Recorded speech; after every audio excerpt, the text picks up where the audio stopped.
Hi, this is Pterodactyl, aka Mary Brown, host of There's a Rock for That and the Tarot Today show. And today I just wanted to talk about, I wanted to show you a deck that I talked about on the air during the last episode in July of the no, actually, it was the first episode in August of There's a Rock for That, where I mentioned the Crystal.Power Tarot by Jayne Wallace, illustrated by Roberta Orpwood, and 78 specialty commissioned cards in a 64-page illustrated book. And look, this is a deck that is relatively inexpensive, like a lot of these decks that coming from Cico Books, CICO, London, New York. What I've noticed with these decks is they really are inexpensive. Usually these decks, there's a few of these specially commissioned decks. There's an angel one. I think they're all by Jayne Wallace. There's a dragon one. I'm trying to think, I'd have to really dig in there to see how many of this there are. It feels like a series and of tarot decks with different themes put out by the same people. So anyways, look, I've noticed that in some of the reviews of these decks, they're like I feel like they're a bit underrated. They're inexpensive. Most of these decks, I haven't seen one that's listed like on Amazon for more than $20. Usually they come in around 17. And, don't let that fool you. It kind of reminds me of how sometimes the mid-range or even inexpensive wines can be like fantastic compared to a really expensive bottle that you're like, this is so dry. But anyways, so let's talk about this because I am in love with this. And I have a lot of other crystal themed tarot decks. I mean, not a lot. I think I have mainly what was out there. I have the Crystal Unicorn Tarot. I've got the Gemstone Tarot, and I've got the Crystal Tarot by Philip Pearmont. And I've been kind of looking for the quintessential crystal themed tarot deck because, as most of you know, I'm way into crystals. So this actually, I think, is the best I could hope for as far as a crystal themed tarot goes. I mean, to me, I think my search is ended. I'm stopping here with my crystal themed decks because I found one that I just think nobody's going to top. And so let's take a look at this because this deck hasn't, it's got a nice sturdy box, but it hasn't gotten rave reviews, and the cards fit in there along with that, 64-page illustrated book, so it's a thin book, but it kind of has what we need in a sense. This is the back design of these cards, which I'm just crazy about. I think they're so gorgeous. I love this deck. I love the way it looks. And what's kind of cool about this is that, a lot of people are into edging their decks and modifying them in some way. And, trimming the borders usually and then edging them. And this, actually, I'm not going to edge it because when you spread it out like that, when you fan out the cards, it's just like that beautiful color from the back design, like just carries through the edges and like these groovy waves. So I'm not going to edge this one and mess with that. I just love it. The blue at the top and the yellow orange in the middle and the purple at the bottom. It just makes me feel good to look at that and to hold them. And they are borderless. Here you can see the Fool card. I mean, everything comes out to the border, but what they do have, instead of a border, they have the title at the top and this little white bar across with the text in it. And then at the bottom, there's an affirmation at the bottom of every single card. So we'll get into that. And then there's also a picture, like a photograph of a crystal. In the case of the Fool, we see 7 crystals lined up here, but most of the other cards may have, there may be a couple that have more than one. We can kind of see as we go through the deck, but mainly like the Magician, they just have one photograph of a crystal with the name of it, citrine. So look, this is a lot going on in this deck already, right? Besides this gorgeous back design. But with the title and a depiction and an affirmation at the bottom and a crystal complement at top on the other side here, at the top, and in this case down the side, you already have a ton of things to work with these cards. Okay. And so the thing is like, I think most of the reviews that I read that were like not super positive. Sorry, it's my dog who wanted to be here, apparently, right where I'm showing the cards. Spencer. But say hi, Spencer. No, he's not saying hi.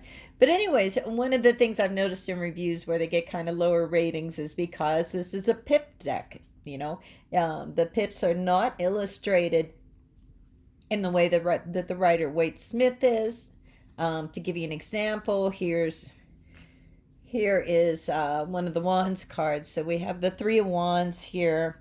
We have garnet stone at the top, and then we have the affirmation at the bottom. I have the energy I need to realize my goals is the affirmation in this case. And then you just have the suit symbol, these three wands. But you have this beautiful background color, that kind of fiery color for the wands. And they are, for the most part, pretty much color-coded minors. So already, then you're working with the elements, right? And the colors, and you got a stone recommendation. Plus you got that. Plus you've got the, the image of the background with the suit symbol and number in front of it.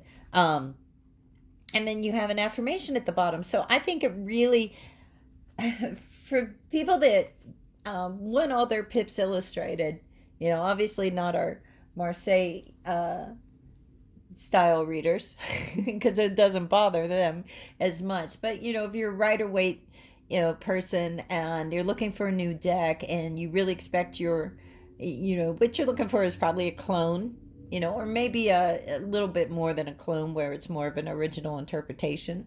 But though, if that's what you're looking for, then yeah, you're going to be disappointed when you just see the pips not be, and no illustration like you're accustomed to. It's not a problem for me, and plus I think each card gives you so much extra information at this point that it's 6 of one, half a dozen of the other, as they say. All right, so let's just do a quick walkthrough of these cards, and as we go along, I'll point out some things that I did find interesting. So starting with the Fool card, where we have 1, 2, 3, 4, 5, 6, 7 gemstones associated with the Fool, which is really fascinating. And then this at the bottom, you can see an affirmation: I am guided and protected on my life journey. So that's a style of affirmations that are on these cards. The Fool is great because really these stone recommendations are terrific. Clear quartz, amethyst, sugarlight, green aventurine, citrine, carnelian, red jasper. And really, as you can see, that kind of conforms with the 7 main chakras in the body. And you could actually work with these stones in particular and do a chakra balancing and alignment layout yourself on your own body if you wanted to. Clear quartz is great for the crown, amethyst for the third eye, sugarlight for the throat. Some people might switch that around, but this is just a perfectly fine interpretation or suggestion. Green aventurine for the heart chakra, citrine for the solar plexus, carnelian for the sacral chakra, and red jasper for the root chakra. So there's a lot of information and ideas given there just with those crystal recommendations. Now I'm going to look in the book here and see what she says about those crystals in the Yeah, so she talks about doing a chakra crystal reading. It says shuffle the deck and choose 7 cards. Lay the 7 cards in the order shown. This up, down. Turn all the cards face up, then see which card you naturally go to first.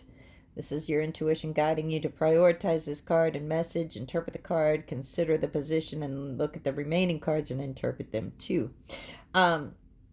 And so she breaks it down like the crown chakra, spiritual connection, third eye, insight, intuition, throat, communication, truth, heart chakra, love, relationships, solar plexus, personal power, energy, sacral chakra, creativity, fertility, passion, and the base chakra, security, money, home.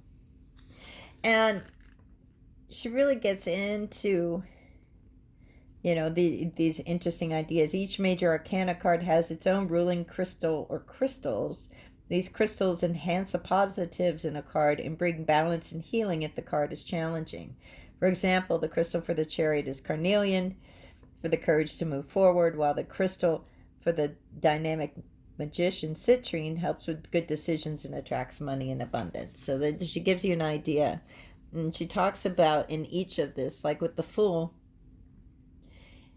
she first describes the symbolism that she used, which is great, because it's not something you get. So the Fool walking through a rainbow forest, we find a fool following his dreams. In his bag are 7 crystals to guide him on his journey, and 7 trees edge each side of the path, symbolizing the 7 chakras. In his left hand, he holds a white flower, an emblem of innocence. Distracted by the flower's beauty, he does not see the starry void beyond and the risk and adventures to come. Pure and carefree, the Fool is about to fall into an unknown universe. And she gives the way she looks at the Fool, her meaning, and the crystals that she talks about here. She says the Fool's 7 crystals relate to the body's 7 principal chakra points. Clear quartz crown clarifies higher purpose. So basically everything that we went through. Then she, shares just reiterates the same affirmation: I am guided and protected on my life journey. So, look, that I'm not going to go through, do that for every card, but just to give you an idea of what kind of information is in this little book.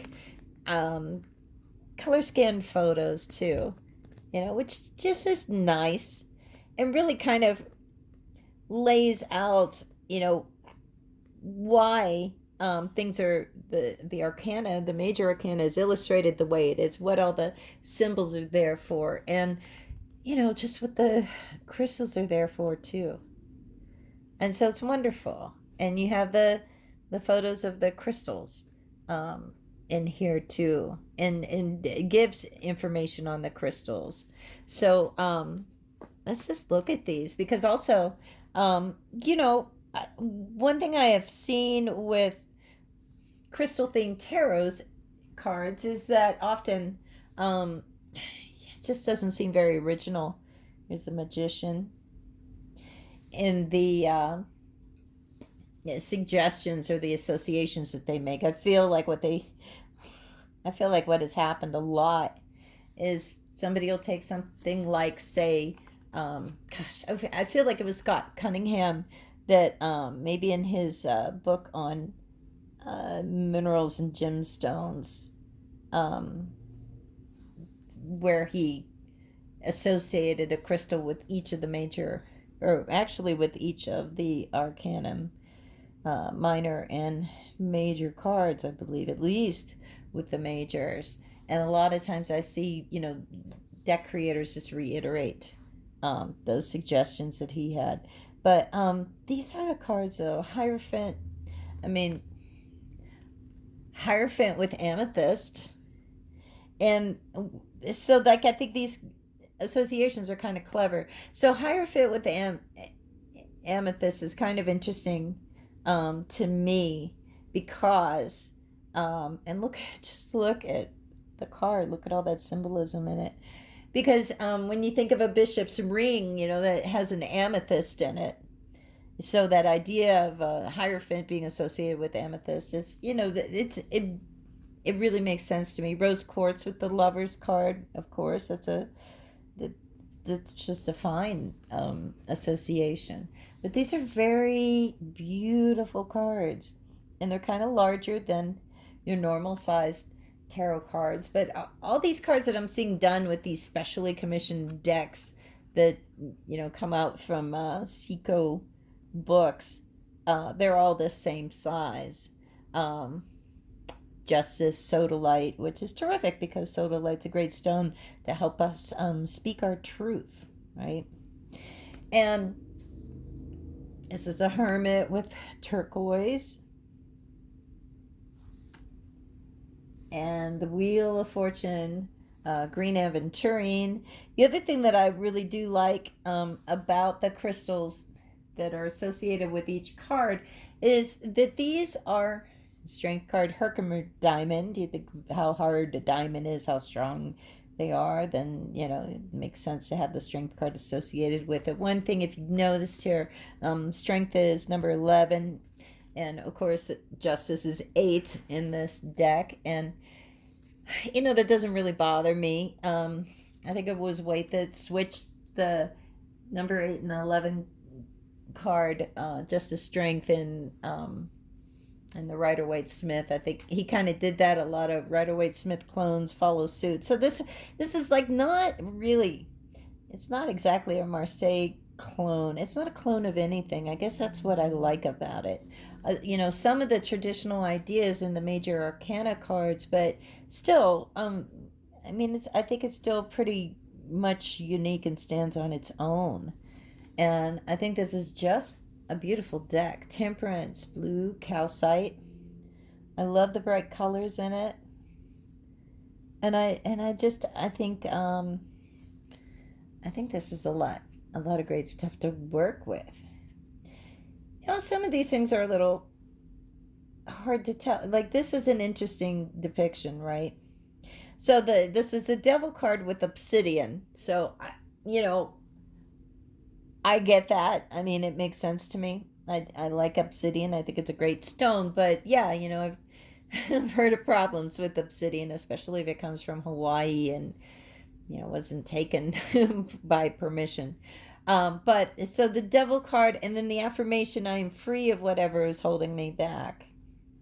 And if you notice, like, it's like there's this couple there, and they're embracing, but each of them are handcuffed in different directions. So it's really kind of a great take off of the classic Devil card, which you see the lovers chained up in them. The couple from the lovers is now chained up in the Devil card. And and here, when we look at the lovers here, it's kind of a similar pose that they're in, right? You look at these side by side. There's some, transition there. You get the feeling that it's, that same relationship, only like this is like the darker aspect of it, or this is like the the problematic aspect of it. But I just think that there is a lot of thought that went into the way these cards are done, and I love them. Tower card. Now, this is one that has a couple crystals. It has rutilated quartz and hematite. It's really interesting because I do think of both of those stones as healing stones that I would use in healing. And the tower events are definitely things where you want to do some self-healing. Crystal healing is terrific for helping to recover from a tower event. The star tanzanite. It's beautiful. The moon card, rainbow moonstone. That's a good choice. And the sun card. Oh, let's see. Sunstone, maybe? Yes, sunstone. So I just love that everything makes sense. Look at as far as the crystals associated, but look at the beauty of these cards. It's just the vibrant color in some of them. Judgment, bloodstone. That makes a lot of sense to me as well. The myth about bloodstone is. It's a green stone with those little drops of red in it. And the red is probably like, from iron deposits nearby, something like that. But the legend of the bloodstone is that it's Christ's blood, that stone was located under his cross and blood dripped onto it. And that's what the red dots are. Titanium quartz for the world card. Okay, so that's the majors. And then this is the kind of neat thing that happens. First we're going to look at the wands. And again, okay, so the wands, you see the crystal association on this Ace of Wands. I'm inspired to follow my passion. Yeah, that's a great affirmation if you're going to have an affirmation. Just because they're on the cards, you don't have to read with the affirmations if that's not your thing. You can ignore. It's easy to do that. So garnet for Ace of Wands. 2 of Wands, garnet. 3 of Wands, garnet. 4 of Wands, garnet. 5 of Wands, garnet. 6 of Wands, same. 7, 8, 9, 10. So all the numbered cards are garnet. They're the same stone associated with, cards ace through 10 of the wand suit. And then we get into the court cards of the wand suit, right? And we have the Page of Wands, yellow calcite, Knight of Wands, yellow calcite, Queen of Wands, yellow calcite, King of Wands, yellow calcite. So I think that there's something interesting and unique going on here that you don't always see happening with crystal tarots. And so what she says in the book about the minor arcana, right? And, she says the 56 majors signify daily events and details, whereas the major arcana denote deeper influences. The minors fall into 4 suits, all like playing cards, except that of a jack. Instead of a jack, we have a page and a knight, giving 14. Okay, we know all of this. Cups take water. Says the suits are pentacles, cups, wands, and swords. Each suit has associated elements, which gives us a clue as to the overall theme. We have one ruling crystal for the pip cards of each suit, 8 through 10, and one ruling crystal for the court cards, the page, knight, queen, and king. The court cards can refer to people, blah, blah, blah. So I thought that is interesting. I mean, she doesn't really say why she chose to do that.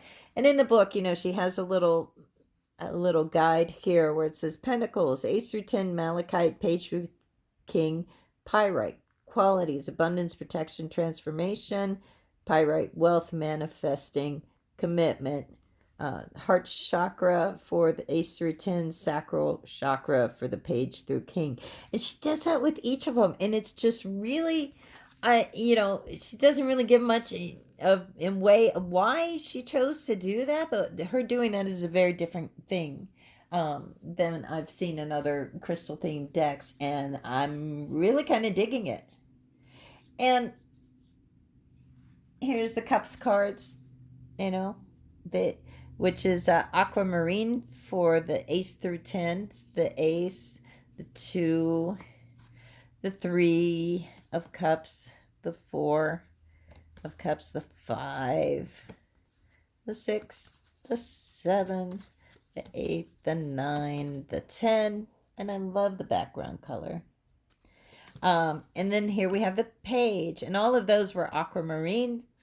And then we get into the quartz, and they're all angel aura quartz, which is really cool. And I love this. Page of Cups. The affirmation: I am as young as I choose to feel.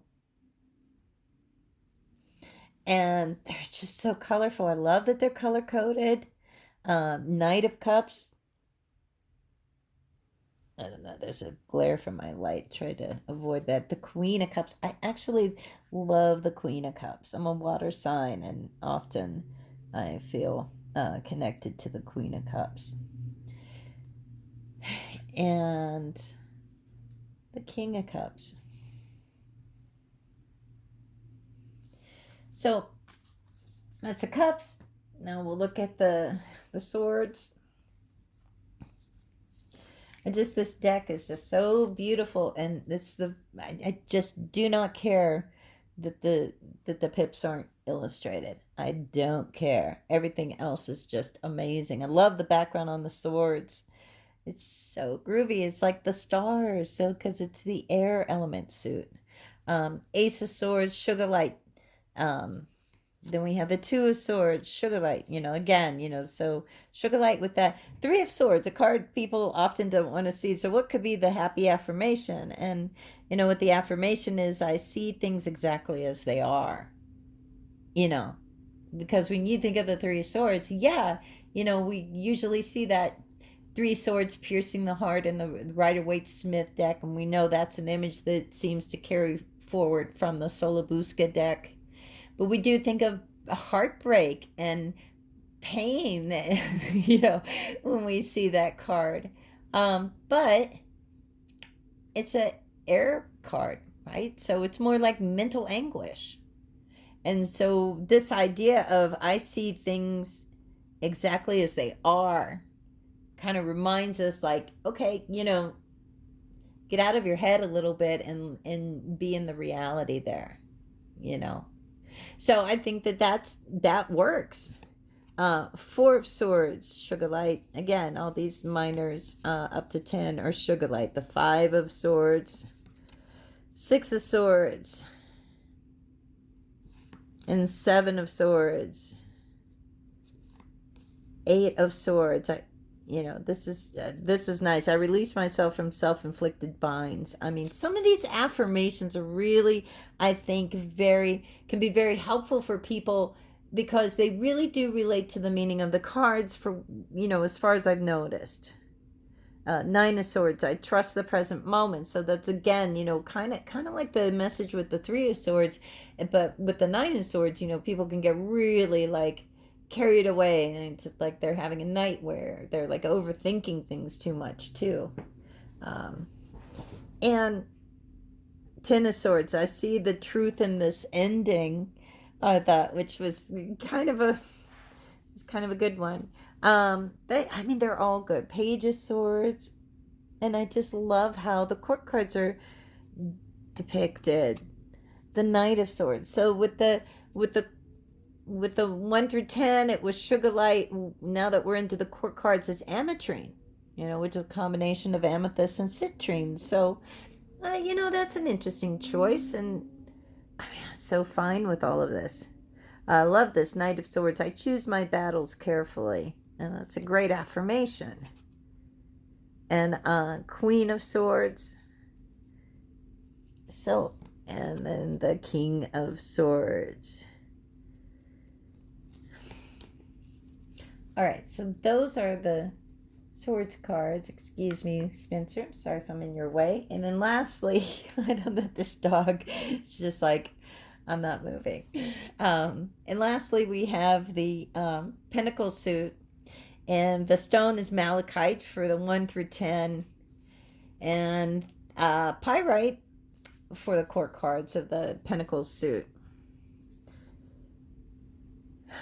So the ace, I love this sort of green background. Again, it's reminding us of the element, that earth element with the pentacles. Malachite, the stone on all of these. 2 of Pentacles, 3 of Pentacles, 4 of Pentacles. I love the background. 5, the 6, the 7, the 8, the 9, the 10. I mean, there's not a lot to see there. We could read through all the affirmations, but I don't want to take that joy away from you in case you decide to get this deck. You need to discover some of it on your own, right? That's the magic of it. So Page of Pentacles, Pyrite, Knight of Pentacles. I love this. I deserve financial security. Hell yeah, right? Don't we all? It's a great affirmation. Queen of Pentacles. She's pretty. They're all so pretty. And the King of Pentacles. I am sure of my place in the world. That's a nice grounded, secure kind of thought, right? All right, so those are all the cards. That's the walkthrough. And, the box is great. I'm going to keep it in its own bag. Has this little thing to make the cards in book fit in there nice and snugly. But it's terrific. It's not expensive, and I just love it. It's my absolute favorite crystal-themed tarot deck yet again.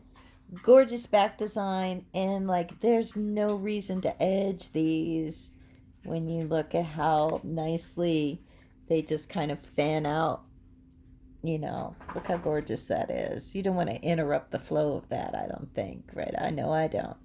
But yeah, Crystal.Power Tarot, Jayne Wallace. You can find it on Amazon. It's like under $20.